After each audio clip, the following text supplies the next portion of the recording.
Well,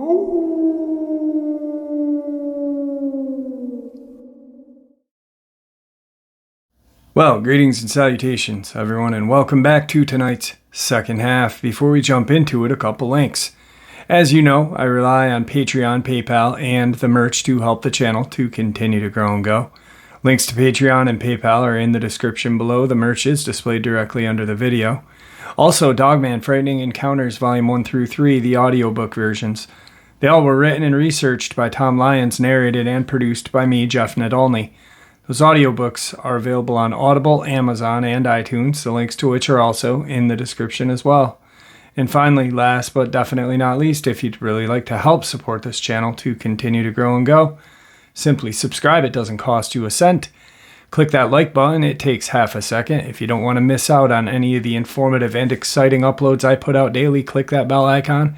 And please leave a comment. Why? Well, because all of these things, they really do help this channel to continue to grow and go. And folks, they definitely matter. Now, everyone, I have taken far too much of your time. Let's jump into tonight's second half, shall we? Tonight's second half is full of very chilling Dogman encounters and brand new to this channel, video evidence of creatures' existence. And these are very horrifying. Let's get into it all. Tonight's first encounter. A bit of backstory. I work the graveyard shift in the North Carolina mountains. Working these dark hours kind of leaves limited things to occupy my time on my days off. Normally, I just go out driving or hiking, walking in the dark if I don't have a video game I want to play or a movie to watch. With this hobby, I often come across unusual things in the darkness. I've experienced things I cannot forget, or I hear things when I'm alone that make me want to faint. They all range from normal, scary, to downright terrifying paranormal, like this. This happened a couple years ago. I've been too scared to talk about it because every time I do, when the darkness comes, there's always a noise or a bad feeling that comes to me, and whomever I'm around, but I'll talk about that later. Well, it was my night off, and I kind of got bored with lying around watching YouTube while my fella slept. So, like most weekends now, it's getting warmer, I decided to go out for a drive. It was around 1 in the morning, cloudless, so I headed up the parkway like normal. It's bound to be a beautiful drive. Nope, it's closed. Well, dang, where do I go now? I think, oh, Pisgah Forest. I haven't been there since high school. Perfect, an adventure. And off I drive. It's around 3 in the morning by the time I get to the entrance of the forest. It's already looking pretty foreboding. The entrance is smack in the middle of a tourist tubing, ice cream, and souvenir haven, all brightly lit parking lots and cutesy signs. But the entrance is completely the opposite. It's a long, straight road with absolutely no lights disappearing into the night. Only campers go up there at dark. I didn't think much of it. It's nighttime, of course. It looks pretty scary. Everything looks scary in the dark. And up I drive. Everything's pretty normal for a while. I pass by turn-offs for picnics and campgrounds, all dark. But the higher I climb up the mountain, the more anxious I feel. Something isn't right. I'm normally fine in the night. It's my time. But something just feels off. I keep pushing on. The winding road climbs higher and higher. Forests all around me, thick and serene. The air is warm and smells good and musty. The only light around is from my headlights, but I cannot shake that bad feeling. I try to ignore it, thinking maybe it's just because I can't see the moon, like when I'm on the parkway. Yeah, that's gotta be it. But as the climb gets steeper, the more scared I get. My chest is tight and becoming painful. But I keep going, just trying to ignore it. I'm passing the waterfalls, hearing the water roaring out of sight. I should be relaxing, but I can't. After about an hour and a half, I notice the turnoffs are few and far between. I haven't passed any in a while. The pain in my chest is alarming me, and I'm considering heading back down. Suddenly, I smell something unusual. You ever remember being little and your parents having that particular smell that you remember, like a perfume or a cologne they might wear, that you immediately recognize into your adult years as them? Well, that's my dad. He was a factory worker, a smoker. So, from a young age, he always smelled of motor oil, harsh metal, coffee, and cigarettes. An odd combination, but it's him. And that's the smell I smelled. In the middle of the woods, with nothing but trees and clean air around, I smelled my dad. It was subtle, but I got the hint. I needed to turn around and go home now. I drove onwards till I found a safe place that I could do a K-turn. Around a tight turn, I found a good spot away from the guardrails and initiated the maneuver. Right as I got my car straight back out, I stopped dead. The smell of rot had flooded through my open window, and there, inches from my front bumper, was a creature. It was crouched down, looking at the dirt. The body, it wasn't right. It looked like a big hairy dog crouched on all fours, but the legs, they were too long to be a normal dog. My eyes moved up to its head, a human head, long, dark hair, covering a face that I couldn't see. But its eyes, I could see them, and they met mine, a red/orange glow back at me. My heart felt like it was going to stop, and tears started filling my eyes. I hadn't been this scared in my whole life. My heart really felt like it was going to stop, and that horrible smell was suffocating. The creature started to move, and I didn't know what happened. It was like my body had flipped a switch. I was not thinking anymore. I didn't feel anything. I just stomped on the gas pedal, veered around the creature, and sped off down the mountain. I feel like I should have clipped it with my car. It was so close, but I don't remember recognizing that I connected with anything. I don't remember anything till my phone rang, long after I left the forest. It was my twin. She felt like something was wrong and had been trying to get a hold of me for an hour and a half. I drove to her house and explained the whole thing, waiting for the sun to come up. This has been one of the most terrifying experiences that has happened to me alone so far, and every time I tell someone about it, something unexplained happens. When I told my twin that night, she heard some banging on her closet door with no one or nothing inside. When I told my parents, my mom saw some red eyes in the woods when she went out to have a cigarette. When I told my fella the next evening, we both heard a crash outside, but when we looked, there was nothing amiss. Then, when I was leaning beside the window, I saw the curtain move in one spot. I felt a breath behind me, flipped and hid on the other side of the room till morning. We were on the second floor. I don't know if it's the same creature, and it somehow followed me across counties, or something else, warning me not to talk about it. So I don't know if anything will happen after I share this. I still go out driving at night. That's by night off, actually. But I think I'm just going to stay home tonight and play it safe. Thanks for sharing this. Now, I am no expert, and I've never proclaimed to be. Actually, I feel like no one can be in the paranormal world. But that's just me. I kind of think this creature that she saw was a werewolf. The way she described its body and its legs, its face, it was all hairy all over with longer hair all over it. But it had an almost human-like face. And things that Victor had told us a while ago, that really kind of stays with the whole werewolf thing. So to me, it probably was a werewolf, but I'm probably wrong. I don't know. About the happenings after, or when this person shares the encounters, maybe this is just I don't know, some way of mentally coping, trying to scare yourself inside, or maybe there is some sort of kind of poltergeist or ghost activity in this person's home. I'm not really sure. I don't think the creature has any kind of attachment or whatnot cause to the experiences her family feels when she's done sharing the event. I could be wrong, but that's just my theory. Moving on. Today's second encounter. So I've had a few weird experiences from my grandparents' house here in rural Mississippi that I've never been able to explain. To start, I'd just like to say I'm a very objective and logical person. I'm not bragging. It's just my own personality that I recognize. If something happens, I'm generally never going to let it bother me or my mind wander too crazy in far-fetched places. The first experience was when I was younger, maybe 10 or 11. I was watching TV with my grandma. I called her Mimi.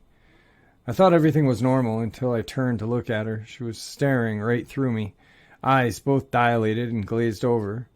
I asked, "Mimi," and she turned her head unnaturally quick upward and reached her hand up and said in a slow, soft voice, "It's so fluffy, soft, airy, touch it." And then slowly let her arm down and went right back to watching television. Obviously, I was in shock and even whimpered a little bit because I just couldn't understand what had happened. She heard me and asked if I was okay, and I just kept asking her what she meant and why she just did that, but she was just as confused as I was and just tried to calm me down. She didn't remember any of it. She was young for a grandma at the time and never showed any signs of dementia or Alzheimer's since. Nothing at all since that day. She's always been of sound mind. The next event took place a few years later. I was 15 at the time. My brother was 17, and it was pretty late. My grandparents' property is surrounded by woods on two sides, the left leading deep into a forest of evergreen, behind the house, short and ending at a lake with other houses within throwing distance. I've grown up my whole life in those woods, seen many critters and never really afraid of them. It was more of a place of comfort and aloneness I liked, but I digress. Back to the experience. My brother and I were walking up a long driveway that ended at a road because we kept hearing noises like moving branches by the tree line and wanted to check it out. We both knew whatever it was in the woods, be a raccoon, possum, coyote, whatever, that logically we could easily overpower and kill it. On our way back from investigating, I heard walking behind us and turned around to see. It was pretty dark, and the only thing we had for light was a phone, which wasn't much. All I could see were two bright eyes staring back maybe 3 to 4 feet from the ground. I don't know what it was particularly, but even now thinking about it, just those eyes and its presence filled me with the most horrific dread. It's like all of my blood turned to ice, and I couldn't stop shaking. It wasn't just basic instinctual fear, it was absolute terror. I immediately grabbed my brother's arm, and we ran as fast as we could to our porch, which has a light and shines about 10 feet into the yard. Whatever this thing was followed us, and when I made it to the porch and turned around, it stopped just outside of the light, just enough to see those eyes. The way it swayed almost made me vomit. I've never seen an animal sway like that and move its head so oddly. This thing was too large to be a rabid raccoon or a coyote. My brother and I quickly got inside and turned off all the lights. Today's final encounter. It was 2011. I had just turned 21 years old and decided to pursue a new life in the mountains of Northern California, Redwood County. Prior to heading that way, I had accumulated quite a few irregularly experiences in my youth, ranging from odd dreams to seeing unexplainable entities in the middle of the night.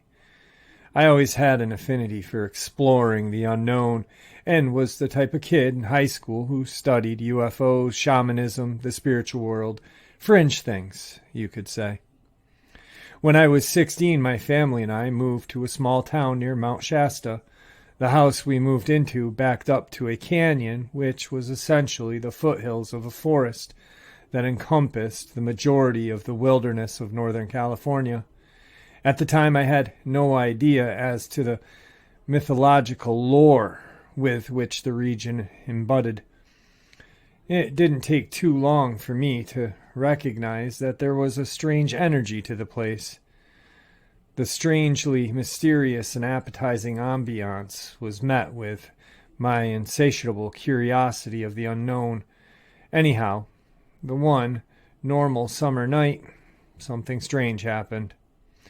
At that point in my life, I used to unjustifiably sleep with the TV and a fan on every night. Also, for a matter of setting and context, I always slept with my door shut at night. I awoke abruptly in the middle of the night to a pitch-black room in complete silence, TV off, fan powered down, the door wide open. Everything was completely silent. I peered out of my window, which was adjacent to my bed, and noticed that the lights were powered down in the entire area. There was an apparent regional power outage.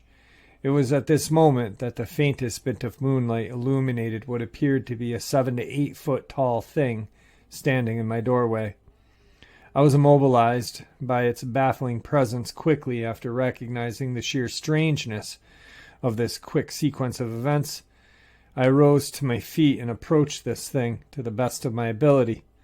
As I got closer, I could see that this figure had a large head, an unusually thin neck, and no noticeable facial features. It was as though my operating system couldn't calculate what I was seeing. The shape of this thing's head and the height, as well as the lack of normal facial features, was such that I couldn't reduce it to a human description.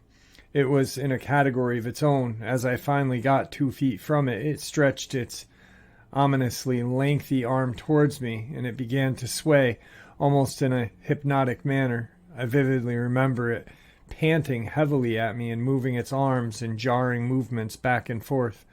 Looking back on it, it reminds me of how a praying mantis makes hypnotic movements, something like that.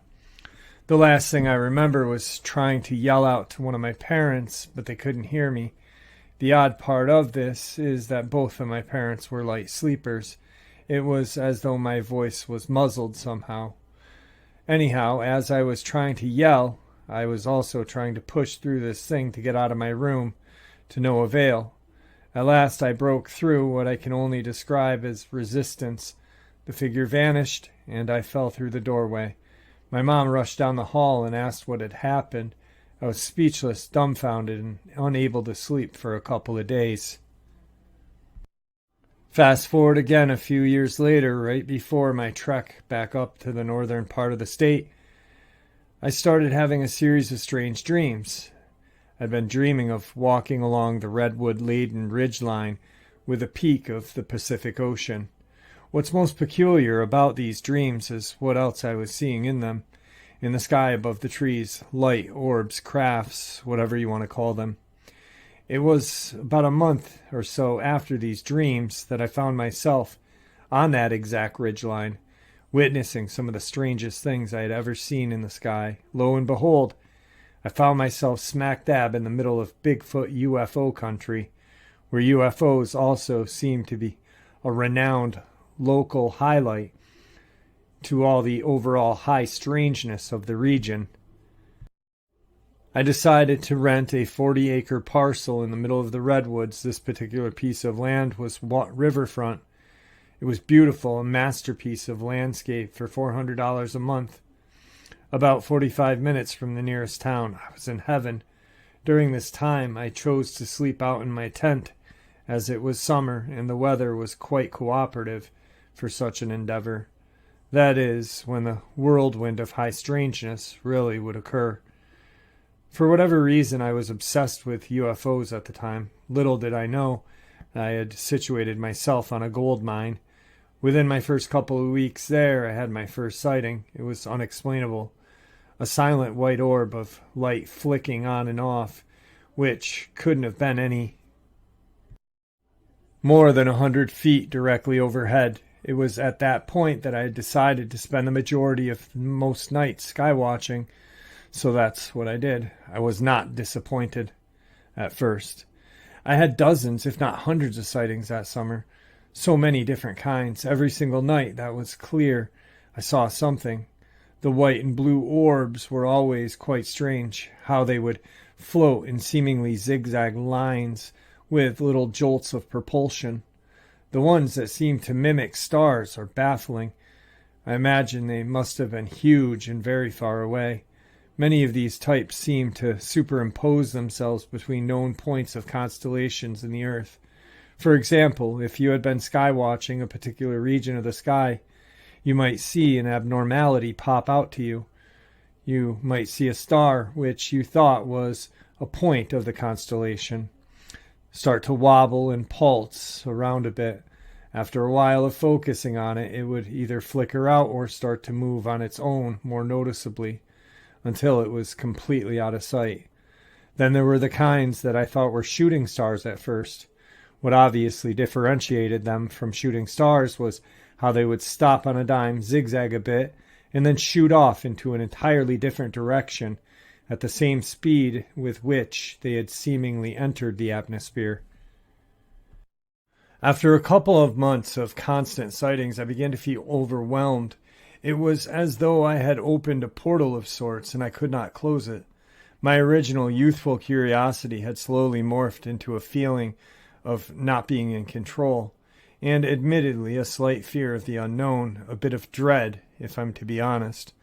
Finally, on one of those nights, I felt like something bigger was happening.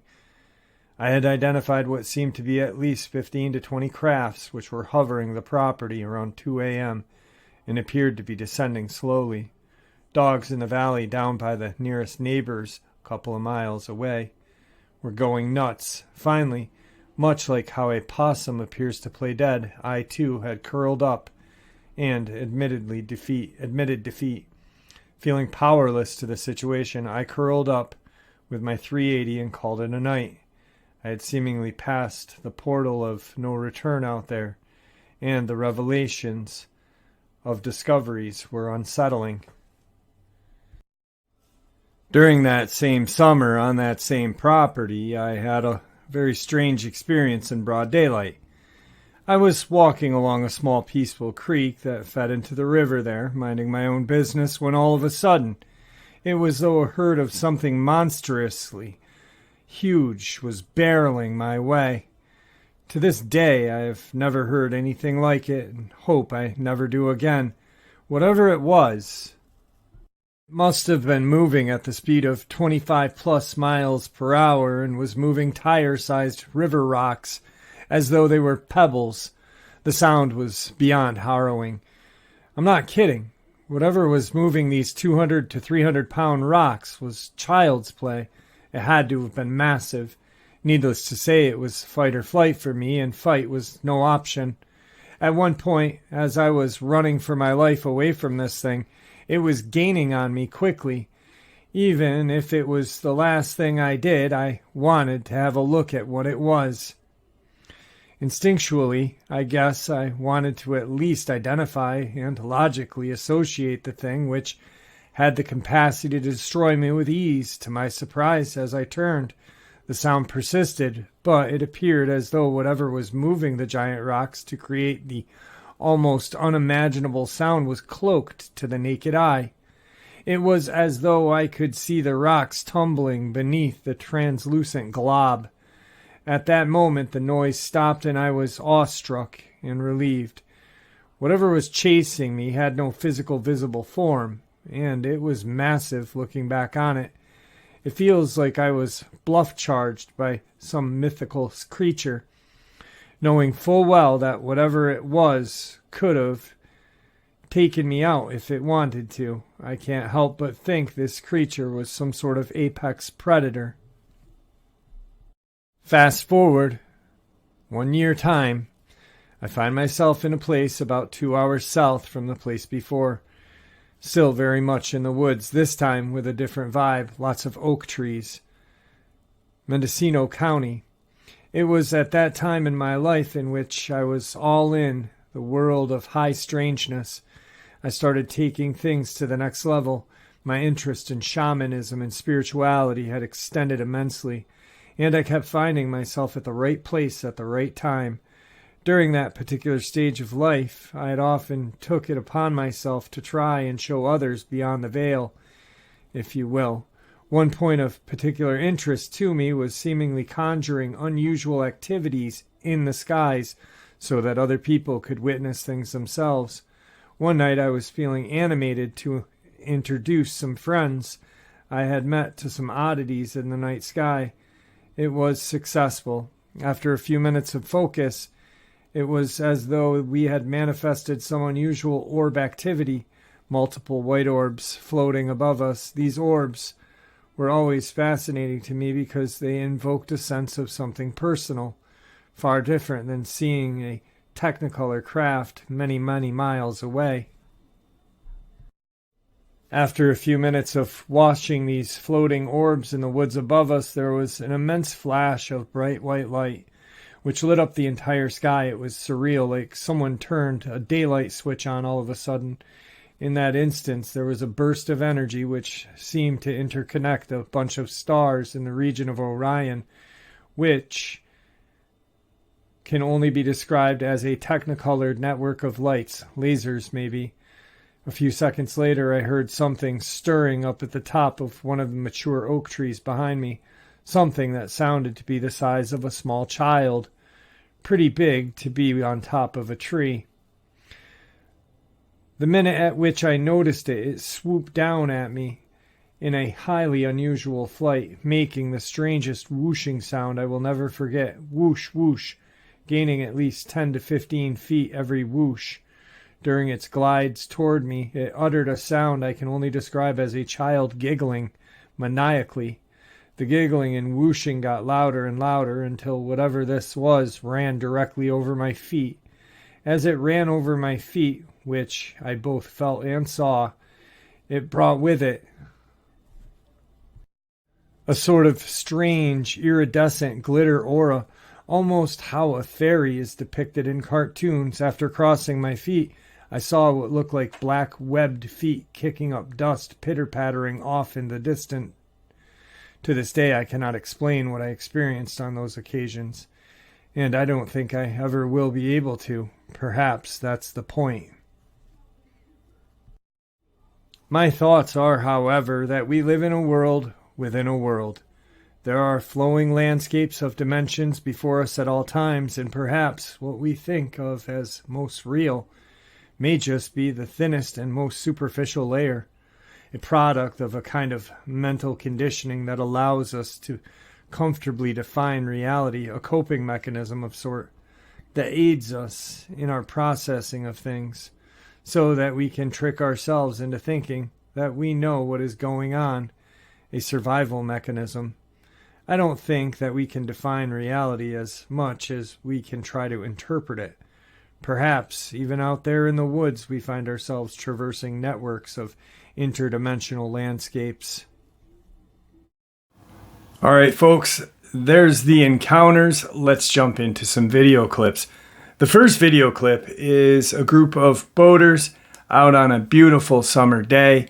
They come across this island in the middle of the water.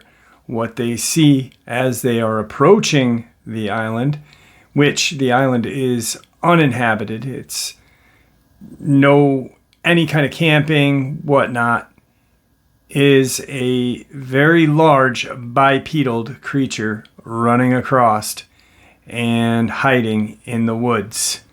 Check this out.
All right, folks, you guys decide. I am not going to give you what I think, yes or no, real or not.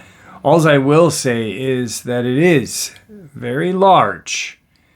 In comparison to the trees, you can almost get a scale perspective.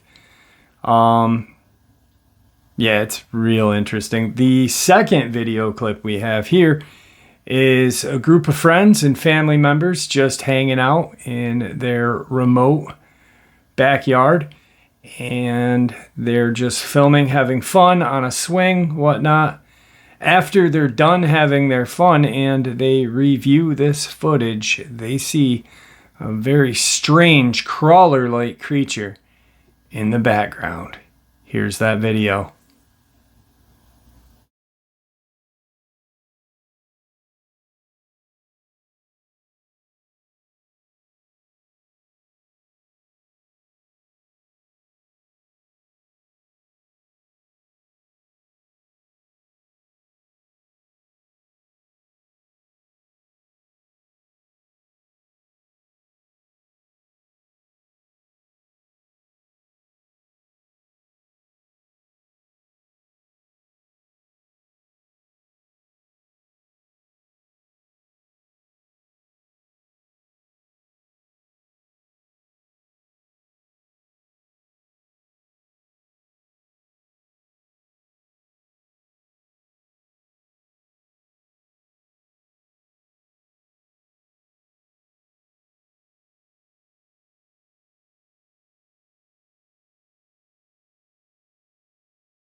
Man, that is chilling. Can you imagine just having the time with your friends, family, just hanging out, reviewing that footage and seeing that in the tree line? Well, you don't even know it's there. That's how close these creatures can get. Once again, you decide, real or not. I don't know. I wasn't there, but it is chilling either way. The final video clip of this is a gentleman had put a camera on his dog. Apparently there had been sightings of a Bigfoot in the woods. He put a camera on his trained dog, let the dog go, proceeded to go walk behind the dog, and this is the footage that guy caught. That's the story behind the video. I don't know. I wasn't there. Once again, it's not my video. I'm sharing it with you, but that's the story behind this video. Check it out.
So that is the final video clip of the evening. We are that much closer to the live stream. Once again, these are not my video clips. All I'm doing is sharing them with you and sharing the backstory that I got.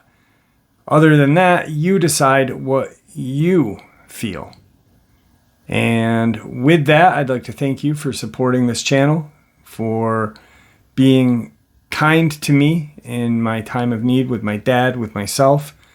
I am blessed. I really am. And you guys being the foundation of this platform is another blessing. So thank you. With that, please, everyone, stay safe, happy, healthy, and ever vigilant. These creatures are real, whether you want to believe or not, and you are here, so you do believe, or actually I should say no, you do know they are real. Just please stay safe, and I hope to see all of you at tonight's live stream at midnight Eastern Standard Time. And with that, God bless you all.